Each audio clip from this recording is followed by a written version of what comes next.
everyone, and welcome back to Franchise Vibes. And the vibes we want today is Legacy Vibes. Today, we're going to be talking about building a franchise empire as father and son.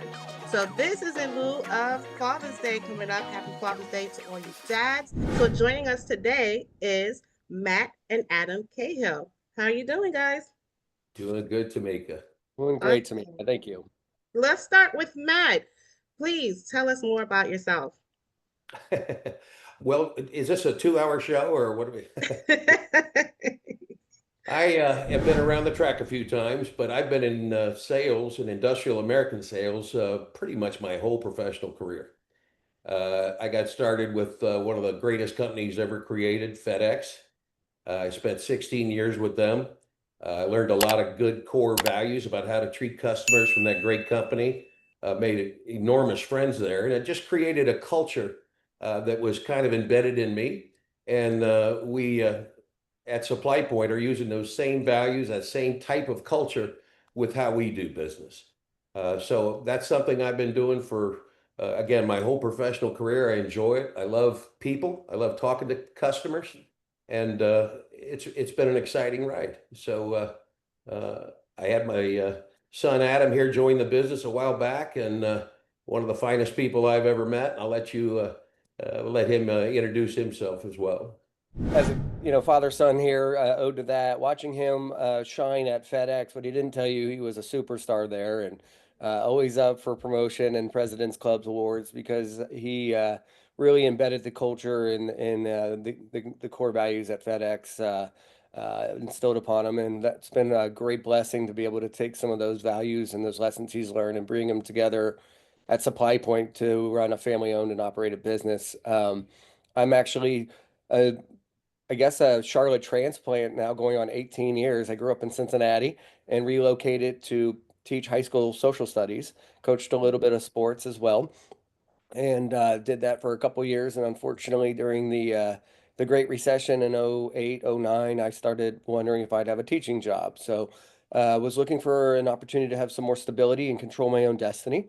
And I looked at what he had created in Cincinnati, which was our business model, and duplicated it. And from 8 hours away in a different marketplace, I had no sales or business experience, but I had some good guidance and some tutelage and a lot of tenacious enthusiasm for getting this thing done and launched. And I ended up getting it rolling. And who knew we'd be here, talking to someone like yourself and talking about what we've created. So we're very honored and blessed to be where we're at. And we're appreciative of you making some time for us today, Tamika.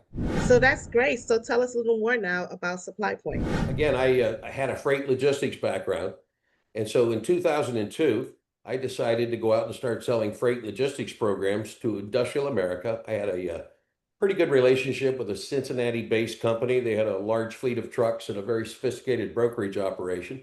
So I went out to industrial America and I started selling freight programs. And I'm very conscientious, I guess, about what I sell to a customer. When they decide they're going to trust me and take something that I'm offering and incorporate it into their business, I take that very seriously. It's a tremendous compliment and honor. And I go the extra mile to make sure that they're satisfied. I think customers saw that. They saw the attention to detail and how passionate I was about making sure it was a good experience for them. And before you know it, Tamika, they're asking me to source other products. The first product I was asked to source was pallets. And I didn't know anything about pallets, but I pretended I knew a little bit. So I went out into the industry and started learning about the pallet industry. But what I did first was ask them for what we call the shopping list of what they're looking for, what's working, what's not working, what's not working, how would they like to improve it, and really try to zero in on what the buying motives are and what the pain points are. So once I had a pretty good idea of the shopping list of what they were looking to get out of a pallet program, I went out and got a pallet program, but that I knew checked those boxes. And the next thing you know, I'm in the freight business and the pallet business. And the same thing happened with every product and service that we sell today. Bulk bags, Gaylord boxes, manufactured corrugated. These are all products that industrial America uses on an ongoing basis. And when I think they saw the passion that I had as far as making sure that they were a happy customer and getting what they needed, the next thing you know, I'm doing business not just in freight programs, but all these other products and services as well. And Mhm. started to become, I guess, so to speak, a one-stop shop for industrial America.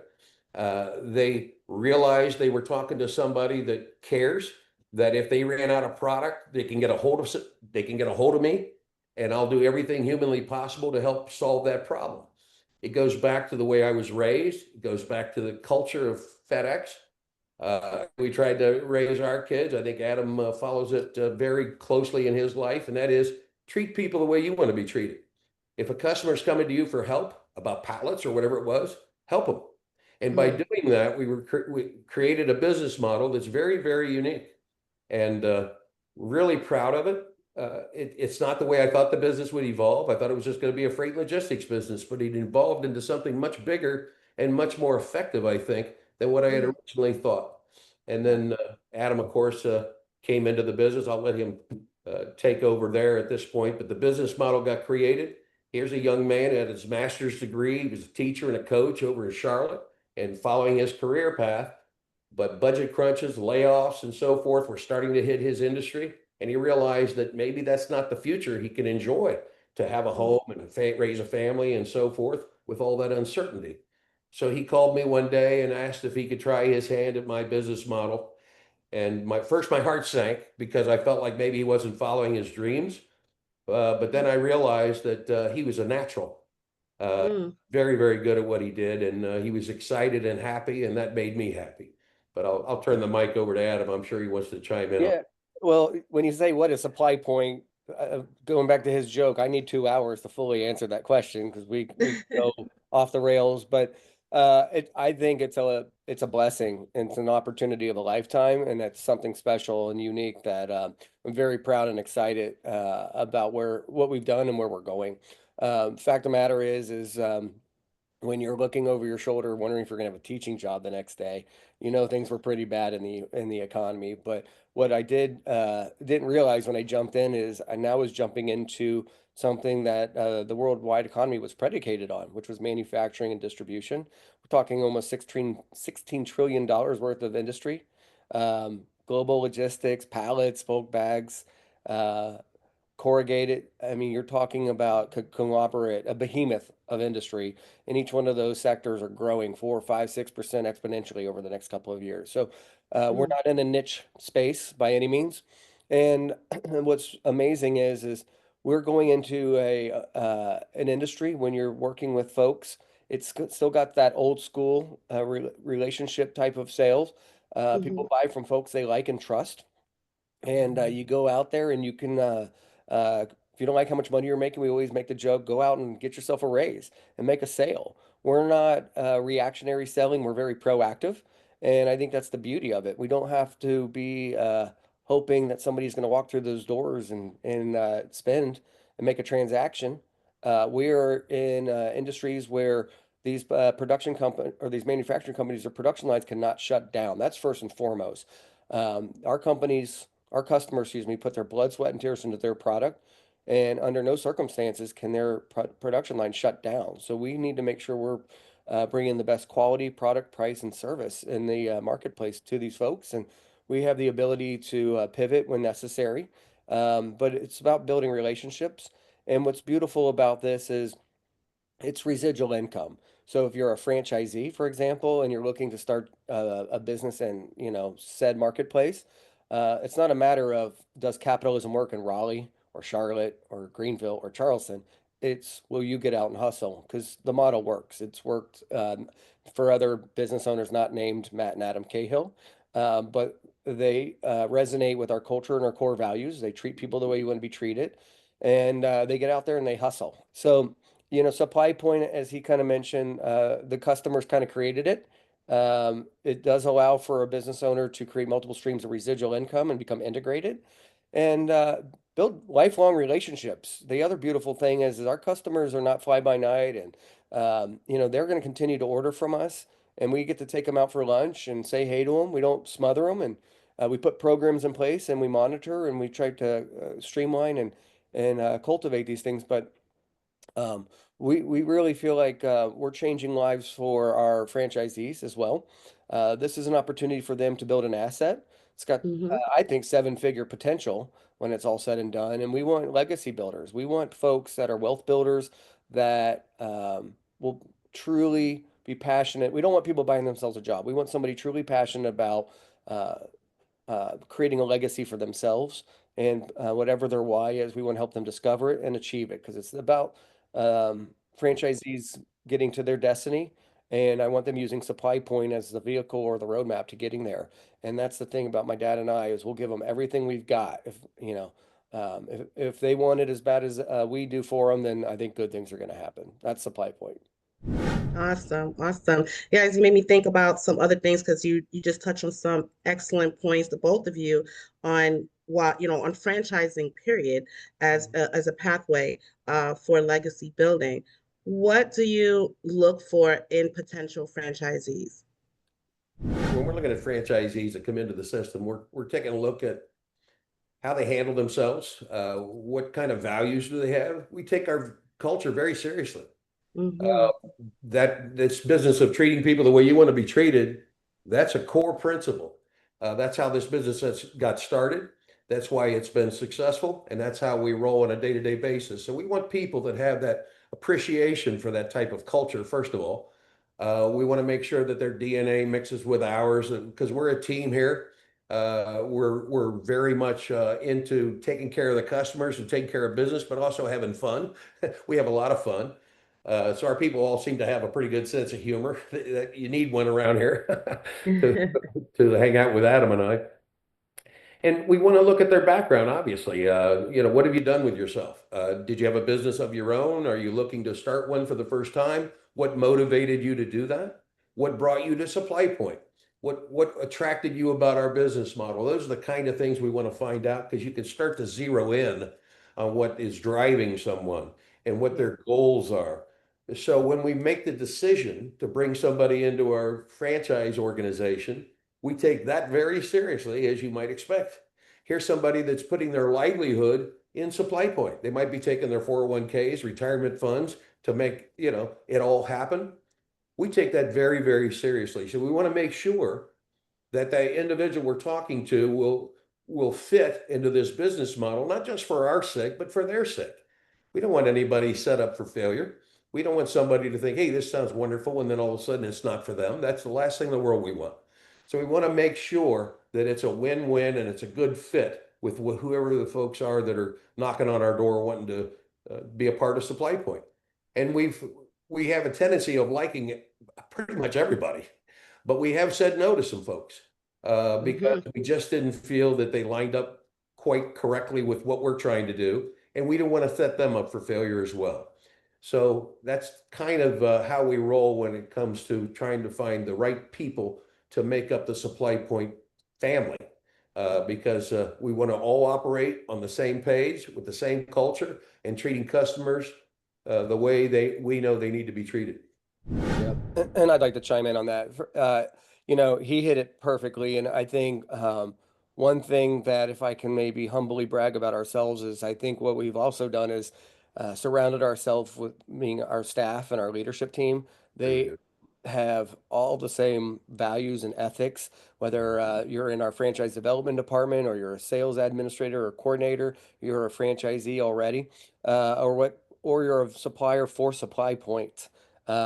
They need to resonate with our culture.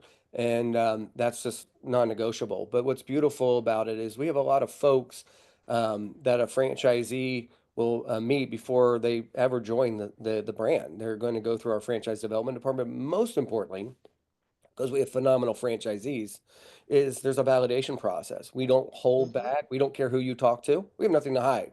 Bottom line is you can talk to anybody. So every franchisee I would like to think and hope know that Adam and Matt and I might not be perfect, but we genuinely are salt of the earth people. We try to be salt of the earth people, and we treat people the way we want to be treated. So I think we've surrounded ourselves with good people on the leadership team and our current franchisees that'll help make sure that we're setting people up for success by bringing in the right people here at Supply Point. So The last thing I'll add to that is I ask a question to every franchisee before they come in. I ask them what their why is and what their goals are. And I'm trying to figure out if they're interested in achieving their goals or are Mm-hmm. they committed to achieving their goals. And I kind of make a fun comparison about, hey, I'd love to be the best basketball player in the NBA history, right? That interests me, right? But to do that, you got to go to the gym. You got to put in the work. You got to hit the weights. You got to do 500 free throws and come back and do another 500. And you got to put the work in. So I'm not looking for people that this sounds good to. I'm looking Mm. for people that are all in and that aren't interested, but they are committed. That way I don't want it more than them. They need to want it more than me. And I can't coach that. I can't coach hustle and that that burning passion. That's what we're looking for, folks that have that in them, so I can do something with that, right? So they need to have the flame, the spark, so we can create flames. You know what? I love that you guys pointed these things out because as a franchise consultant and broker myself, these are the things that I do try to make sure that potential candidates understand. I do think that there is a little bit of a misconception as far as when you come into this industry that you're literally just picking a business and just it's a set it and forget it. And because you have the investment to do it, you can just go ahead and choose it. And I try to emphasize all the time. This is why I ask the types of questions that I ask during consultation is to find that right fit. I literally have a workshop all about fit, finding your right fit, Good and stuff. why that's important because it has to work both ways in the franchise industry. You have to, yes, you want to look for the right fit for yourself, but guess what? They also have to make sure that you're the fit as Yeah. well. I'd like to add one more thing about Mm-hmm. that. This comes from one of our franchisees who said this. We don't want your money. We want your success. And if one person fails, we all fail. And we don't want that to make the brand look bad. That is from the words of a franchisee here at Supply Point that's been here for the long haul. And he is very adamant that we bring in the right people and tells them, if you're not going to get up, shake hands, and meet people, he likes to use the verbiage belly to belly, then don't come here. Go somewhere else. And that's the bottom line is this is being a business owner is not for everybody, right? Right. And I'm not looking for just fly by night entrepreneurs. We're looking for big business. We want empire builders, right? We have an opportunity for somebody to really take this thing and run it to sky's the limit. So nth degree. And so we're looking for those hungry, tenacious, determined people that understand, hey, we can't promise you a penny. We can't Mhm. promise you lots of pennies. But what we can promise you is there's a model that works. But what we need from you is to promise us that you'll work too. So tell me, what is it like working together as a father-son duo? It's been great. I'm just going to talk from the heart. Adam and I are the best of friends. I mean, I coached his baseball. We were buddies from the time he showed up on Earth. He's my buddy. And I want him to be happy and I want him to be successful, as any good father would want for their son. When he took off to Charlotte, our hearts were broken. We didn't want him to leave, go that far away. But that's where he had to go to follow his career for his teaching career, went to coach and so forth. As we mentioned, there was a lot of economic problems going on at the time, and teachers were getting laid off and shuffled here and shuffled there. So he ended up in Charlotte. And he was happy there for a while. And then the budget cuts and all that stuff started to hit that market as well. Well, one day he asked me to help him get started in my business there in Charlotte. And my heart kind of sank for two reasons. One, I thought, well, that's not what you want to do. You want to coach and teach, and sales isn't what you want to do. So that made me feel bad in that regard. The other part of it, though, I have to say, is he's asking me to help him get set up and established in Charlotte, which is exactly where his mother and I didn't want him to be. We wanted him to be in Cincinnati. But you do what's best for your kid. So I did everything I could to help him be successful in Charlotte. We talked, I actually went down to Charlotte for about 3 days. We went out and did cold calls and I showed him everything that I do. And we met a lot of folks and we put some business on board in those few days that I was there. And then afterwards, he started calling me about, he had questions for this or he needed help with that and so forth. Always took his call. We always talked it through. And then the next thing you know, Tamika, he's calling me up, telling me about his success. Wow, I just put a deal together, and if this deal goes through, I'm going to make as much money as I make in a whole year for teaching. So all of a sudden now I can see his tone start to change. He's getting excited. He's starting to have fun. He's starting to dream about, a better life and so forth. And I realized, you know what? I certainly did the right thing helping my son get his business established in Charlotte because his happiness is really what it's all about. So that's how it got started. And then we started talking about the fact that first it was just our two businesses. We're comparing notes and that kind of thing. And it was fun. But then we got the idea once upon a time, you know what? We got a really unique business model that the customers created. And you were able to duplicate it 8.5 hours away in a totally different market with no sales experience and no sales training. Unlike me, I have Wow. every kind of sales training you can think of, but he had none. And yet here he was putting deals together, getting excited, and starting to really grow his business. So then we realized we have something that might be franchisable. And so we went off and talked to some of the folks that are the gurus in this industry, very highly respected people, very good people that we spoke with. The iFranchise group was part of that group. And we realized, yeah, we've got a franchise model here. And so Mm. that's what got us motivated to get into the franchise world. I got to tell you, I didn't have any idea what I was getting into. It's a lot more complicated to get this thing set up and run properly than I ever dreamed it would be.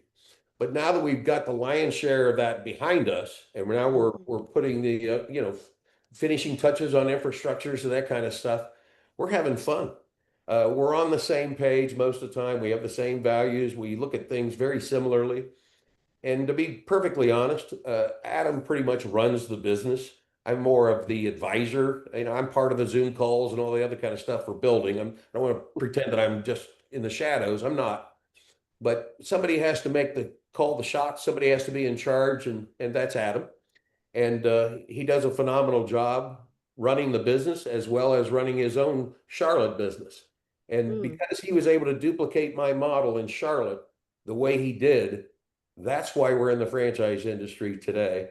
And that's why we knew we had something unique. And when Mm. franchisees come into our network and into our world, we know we have something that can really be fantastic for them to realize their dreams. And so we take it all very, very seriously. We're having fun along the way. Like this call here today is fun. It's something that we can do together. So Yeah. anyway, that's my perspective on the father and son gig. You Yeah. know what? I love that you touched on those things as well because I also help people understand and I help with the other side of the coin, which is people who think they're in a position to franchise their business or are exploring that. And you touched on some amazing points that I try to tell people about. And we actually did a video here on franchising your business and the things to look out for Mm. and how do you know that you're set up for that. So the key things that you said as far as like the uniqueness, the fact that it was duplicated, these are all the key things that you're going to look for when it comes to that. So I'm really glad that you did touch on that. I'm Yeah. sorry, Adam, please. Oh gosh, that's hard to act to follow there, but I can just tell you, he talked about the budget cuts and looking over your shoulder and teaching. That felt like yesterday to me. Being 29-year-old kid and not sure where if you're going to be able to get your life and career going. I feel like I was having a quarter life crisis. I used to go to third life crisis until a younger fella told me, no, that was a quarter life crisis. I said, yeah, I'm gonna roll with that. Um, but what happened was is he definitely he taught me and trained me and schooled me up pretty quickly. I was up and running a couple days and boom, it's like go get it. Wow. But what it did do is it changed my livelihood. It changed my life. I looked at my girlfriend at the time, now my beautiful wife, and thought, how am I going to raise a family and have kids and build or have a house and go take them to Disney World one day at this trajectory? It ain't happening. So I was more motivated than ever. I was in a lot of pain, and people move away from pain and they want to get to pleasure. And my why is I want to have a family that is having can grow up in a world that's better than what I'm currently doing. So I took a leap of faith, And Mm, next thing I know, the supply point model changed my livelihood, and I feel a lot better today than I did at 29. Um, and that's why we franchised. It was fun. It was an opportunity for us to say, hey, we kind of created something special here. Uh, Not to double talk there, but 8 hours away, different marketplaces. And yes, I had no sales or business experience, and he's never trained anybody. But you know what? The Cahill fighting spirit, the Irishman in us, we got it done. And next thing you know, we got a two-headed monster doing really well. And that's wow. kind of how what naturally led us to franchising. And then we started bringing in some just phenomenal people that are here to this day. But they didn't have the training that the folks today have. Mm-hmm. They definitely got caveman training, uh, but they got a lot of Ab and Matt. They're good people and they wanted it, and they had that spark. Today, our franchisees that come on board have so much more than I'm so grateful and glad they have. But as a former school teacher, it was my biggest burning passion to make sure they had all the training in the world, but also more ongoing support that never lets them really lets go. The franchising world, it's common to hear about the island feeling. We do not micromanage, but we support as much as you possibly can, whether it's sales training. We have a phenomenal set of coaches. We use Sandler Sales. I'm happy to share that. Everybody gets Sandler Sales training. But we have business coaching that helps with financial planning, business planning, quarterly reviews, P&L discussions, goal setting, and long-term vision planning. And then we have hey, how's it going? Just a supply point coach is making sure that their sales activity feels good. Are you struggling with something, or what's going well? We have joint calls, monthly mastermind group calls, sales rallies as well. And we have inside sales support and coordination as Mm, well. And then, of course, lots of marketing.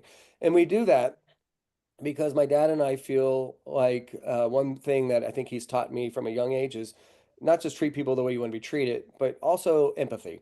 You know, mm, how would you be feeling right now? We try to make decisions based on how would this make us feel if we were, and then when somebody says or does something, where are they coming from? We really try not to have a knee-jerk reaction or do something, based on emotion. Where are they coming from when they said or did something? So I know that I would love sales training. I would love a business coach and a supply point coach and a sales coordinator. I'd love all that. And I didn't have that once upon a time. And I thought, well, this would be good and increase the likelihood and chances for them not only to be successful, but to be successful a lot faster. So we're always looking for ways to ramp them up mm, quick and fast. So I think my dad and something that I think he's passed on to me is that empathy card. I think that's been something that I notice when we interact with other people in our walk of life in the supply point world. We're very empathetic, but that's a characteristic he's kind of, I think, ingrained on us. Passion and enthusiasm. That is another one. If you're not passionate and enthusiastic about what you're doing every day, then do something different. But mm, we're pretty fired up and passionate about Supply Point and changing people's lives, and we know it works. I think it's a game changer in our space, and I love what we're offering folks, and it's a chance for them to change their livelihood like it did mine. Um, and I think tenacious determination that has created confidence. We're more confident today than we ever been about our model. We've been mm, through pandemics. That wasn't fun. We've been through supply chain disruptions and tariffs. We've seen four or five administration changes. We've seen mortgage rates, interest rates go through the roof and come crashing down. We've seen recessions and wars. We've seen it all. We've seen, mm. and I don't know. I don't want to know what's next. You But know? but we've been through it all, and Supply Point has been resilient. And Right. we're we're not we haven't even scratched the surface on our potential. We feel Mm-hmm. like a rocket ship exploding into the stratosphere. We're coming, and we're taking everybody with us, and that's the bottom line. So I think again to reiterate, his empathy, his passion, and the enthusiasm has created a confidence and determination that I think we share. And then we brought that to the Supply Point family, and I think they're hopefully feeling that as we try to lead them to the end zone here, which is their destiny. Yeah, I love it. I mean, again, you guys are touching on all the key points here, and these are the things that guys you want to look for. You want to look for how are they in the face of challenges, and I think you touched on that perfectly, what type of support you're getting in several areas, particularly in marketing, coaching. All these things are very important. So I love to hear that and share that with the audience as well. So Matt, what's the one piece of advice that you gave Adam early on that still holds true? I told Adam early on to not believe all the stories his mother tells about me, those old stories. Only half of them are true. I Like, knew I knew a joke was coming from a mile away. the biggest advice I told Adam, seriously, is to be yourself. Adam is a guy that is easy to make friends with. He knows how to engage people, strangers, and make them feel like they've been friends for years. He's got a great quality in that regard as far as his interpersonal skills. He's a quick learner. He's open-minded. He knows how to apply things he learns intelligently to what he's trying to accomplish. And the biggest thing is that I didn't want him to get overwhelmed thinking sales was some world that, he can't navigate or he doesn't have experience in. I boiled it all down to treat people the way you want to be treated, be yourself, be honest, be high integrity. And when a customer entrusts you with something, take it personally, appreciate it with all you got, and make them feel like it's the best decision they ever made, so they want to make more decisions like that, right? If they got a pallet program with you, show them how great you are and how conscientious you are, so that they want to do more with you. Because what we're doing is as I said, expanding that footprint in that company's business, and we've got uh, multi, a series of residual income streams that can come from that once you start that process. So be yourself, and customers look to do business with people that they like and trust, because their livelihood could be on the line sourcing these materials. If they shut down production, as Adam mentioned, it's catastrophically expensive. So they won't tell you that on the front end. But once they see who you are and how you roll, now they know they can trust you. They want somebody they can count on for these things. You got to have a good price, you got to have good quality and good service. But if you're somebody that can stay ahead of tomorrow, anticipate their ordering, be there when they need help, they want to do more and more business with you. That's the secret, I think, to Supply Point. So for others that are considering going into business, particularly with family, what advice would you give? In our case, I have nothing but a positive experience, and I think if you that opportunity is in front of you, um, do it. I think it could be a blessing. I think it's been really fun and exciting. It's one thing to we have a lot of things that we like to talk about. We love our Cincinnati Reds. We, we love sports, and we like food, and we like our family a whole lot, and our friends, and we have a lot of commonalities. We like golf, um, but we also like building something together. And I think we're both kind of passionate about giving to the next generation. Uh, Mm. my kids, his grandkids, I think we're both looking at the opportunity to create a legacy. That we'll see what these kiddos do. They're very young, but do they want to take on Supply Point when I'm an old cat, right? So I think we're pretty excited about the fact that we are building something together that can stay in the Cahill name and be passed down to the family, which means those core values and the way we roll is going to we're not going to break for anybody, right? So I'm very excited about what we've built, and if you've got an opportunity as a family to do that with another family members, I think, hey, uh, stars align. That might be the time to do it. Awesome. Matt, any advice that you would give? I just think that you need to, I mean, family members, they're not always as close as we are. I mean, there's That's a whole true. variety of families out there. They may love each other, but maybe they're not compatible. Maybe they don't have Mhm. the same core values for some reason, or just totally different interests. I think you need to make sure you're on the same page with your family member, and take advantage of the fact that you are family. There should be a love and a trust and respect in that relationship, and no egos. There's no egos needed or wanted. You got to, Mhm. not go down that path, and just enjoy the ride together. If you got an opportunity to take a family member with you on that ride, follow your dreams and make it happen. Do it together and have fun. Well said. Awesome. That was well said. Yes, it was. Well, as we start to wrap up, are there any final words of advice for our audience, aspiring entrepreneurs, or even future father and child business partners that may be watching? What final words of advice would you have for them? That's a great question. You know, I think now, if not now, then when, Mm, right? And I think the one thing that I've asked every franchisee, and honestly anybody we've ever brought on onto the Supply Point team is, I ask them to go through an exercise with me about what's your why? You know, where do you know, what are you trying to achieve here, and how can we help you with that? So I think people need to start with the end in mind, and then they need to do a mental creation, and then do something every single day to get better. Even if they mhm, got 1% better every day at the end of 1 year, you're 365% better version than you were yesterday. So where do you want to be? So if that means starting a business, whether it's with your family, your dad, or whoever, I think y'all need, I'm speaking to them, I guess. I think, I think it's really important to know what's the end game. Is it mhm. what's the why? So that would be my one piece of advice. Figure out what your why and what your end game is, and if you figure that out, then why not now? Get started. Even all my life, I've had uh, a drive for independence, I guess. I've always wanted to do my own thing. I got a long record of that. Even though I worked in corporate America for quite a while, I've always had that independent spirit. One of 7 kids, and you kind of have to fight your way through all that, right? Cut your little turf out there.